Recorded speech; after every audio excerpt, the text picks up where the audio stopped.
Бакай Ата айылынын тургуну Салтанат Токтоназарованын 4 баласы бар. Ал бүгүнкү күнгө чейин мамлекеттик жөлөк пул алып келген. Учурда мамлекет тарабынан көрсөтүлгөн социалдык контракттын негизинде кайтарымсыз 100 000 сомго ээ болду.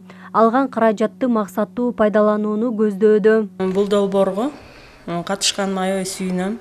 Бул долбоор мага аябай жакты. Анткени деген биз жөлөк пул албастан өзүбүздү ушу бизнес менен жакшы алып барууга, ушу жакычылыктан чыгууга эң чоң жардам деп түшүнөм. Эт багытында кой алабыз деп жазганбыз. Ошо менен бизнес алып баруу.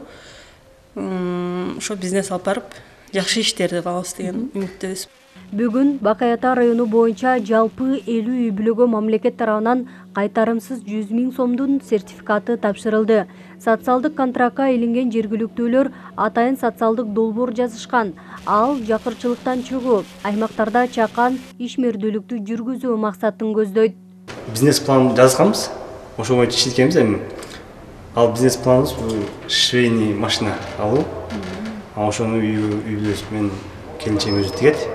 Президентке рахмат, эң башкысы. Ушундай колдоп атканына кубанып атабыз. Кубанып атабыз. Алган акчабызга Кудайым буйрса, эртең алсак, эртең ушуга алып акча эмес машинасын. Бүгүнкү күндө Бакай Ата районунда жалпы 911 үй бүлө жөлөк пул алышат. Социалдык контрактка катышуу үчүн район боюнча 74 үй бүлө кайрылуу берген.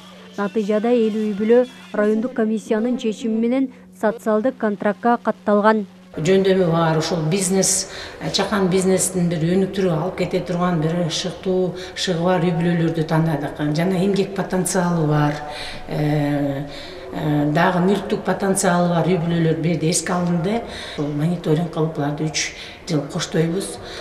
Буларга ошо консультация жагынан, ошол бизнести кандай кылып алып кетет, өнүктүрөт, ошол кандай бир киришелерди алып келип атабы, ошол боюнча дагы бир өзүбүздүн кеңештерибизди берип, бул үй бүлөлөрдү коштоп алып барабыз да. Мамлекет тарабынан кайтарымсыз берилген 100 000 сом оор турмуштук абалдан чыгуу үчүн жигердүү аракетке шыктандыруу, чакан бизнести өнүктүрүүгө көмөк көрсөтүү, аймактарда жаңы жумуш орундарын түзүүгө дем берүү болуп саналат. Буга байланыштуу берилген каражаттын максаттуу пайдаланылышын жергиликтүү бийлик өкүлдөрү жеке көзөмөлгө алышат. Алып жаткан ушу 100 000 сом акчаны булар өздөрүнүн чакан бизнес пландары менен келген. Ошону ишке ашырууга ушу биздин администрация тарабынан, айыл өкмөт тарабынан социалдык адистерден бүт бардыгы көзөмөлгө алып, ошону туура багыт